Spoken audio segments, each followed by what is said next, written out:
अस्सलाम वालेकुम, क्या हाल है। मेरा नाम बासित है।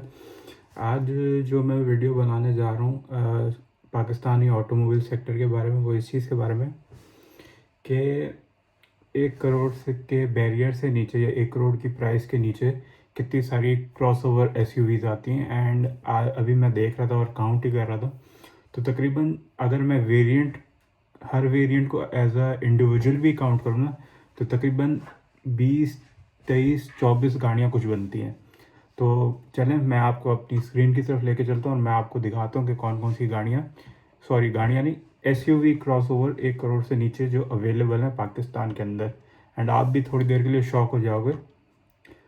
So let's start. सबसे पहले हमारे पास आती है HRV। अच्छा, HRV के अंदर भी 3 वेरिएंट है and normally it is starting from 75 lakhs.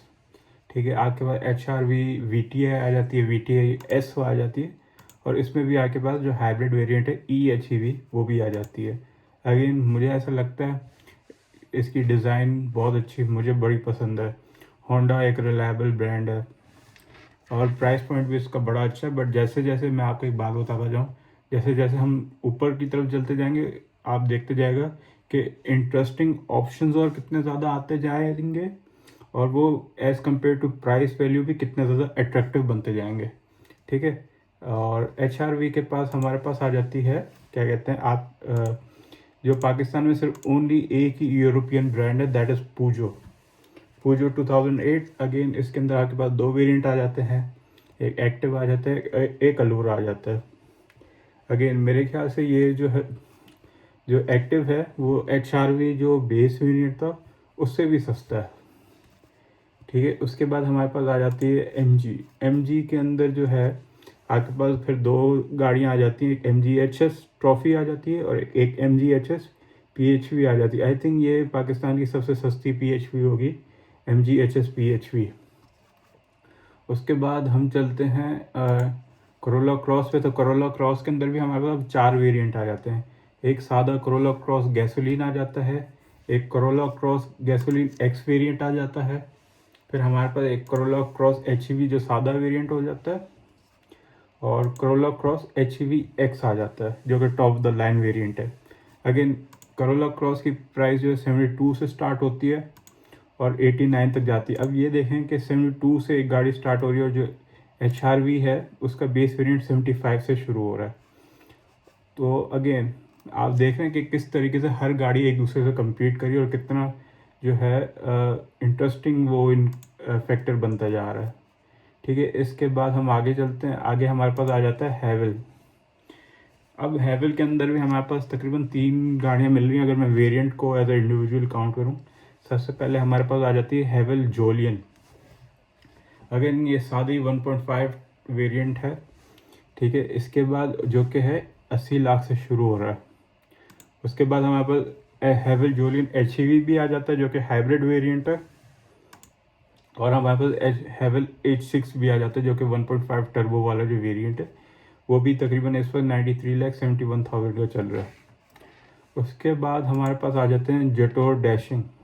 अच्छा, मैंने जब ये अब देखें ये कितनी अट्रैक्टिव प्राइस पे आ रहा है। अगेन मैं देख लेता हूँ कि इसकी प्राइस मुझे शो तो नहीं हो रही, but I know for a fact कि this is also under 1 crore.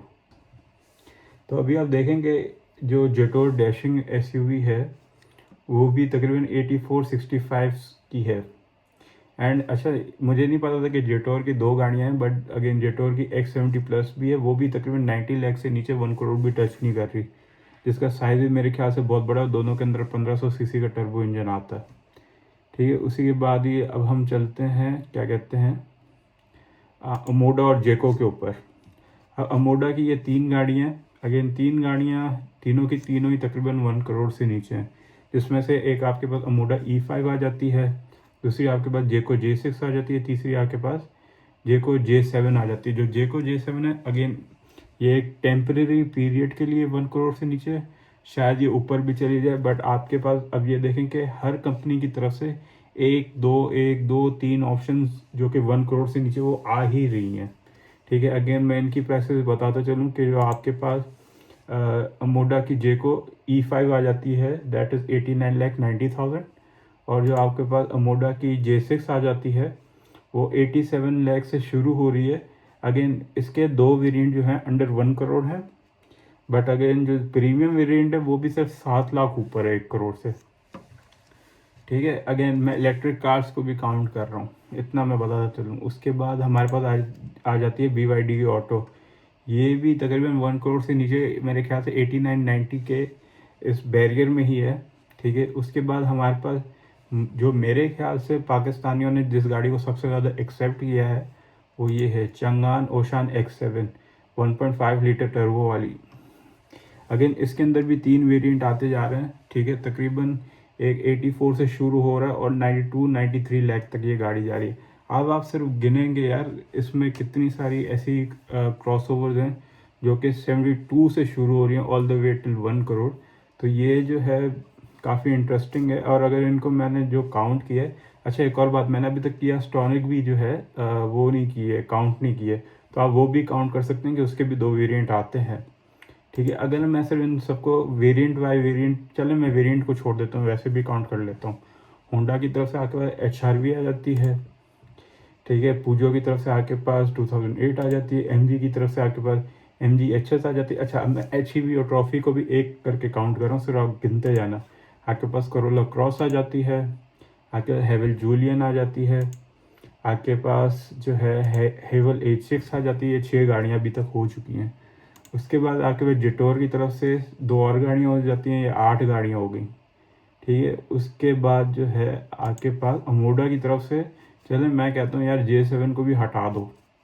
ठीक है, सिर्फ E5 और इसको काउंट करते हैं J6 को, ये 10 गाड़ियाँ हो गई। ठीक है, और उसके बाद आपके पास ये BYD की ऑटो 3 भी आ जाती है, ये 11 गाड़ियाँ हो गई। और आपके पास चंगान ओशान की X7 भी आ जाती है, ये 12 गाड़ियाँ होगी। और किया स्टॉनिक ये होगी 13 गाड़ियाँ। अब आप खुद अंदाज़ा लगाएं कि इस मार्केट के अंदर कितना ज़्यादा कंपटीशन बढ़ चुका है कि इस 11 गाड़ियाँ आ गई हैं।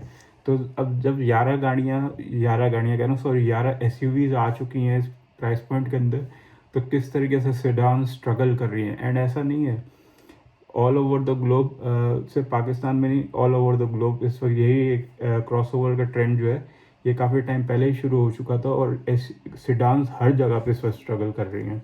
ठीक है, and for the most part this is the end of the video. And hopefully मैं जो है अभी एक और नई वीडियो भी बनाऊँगा।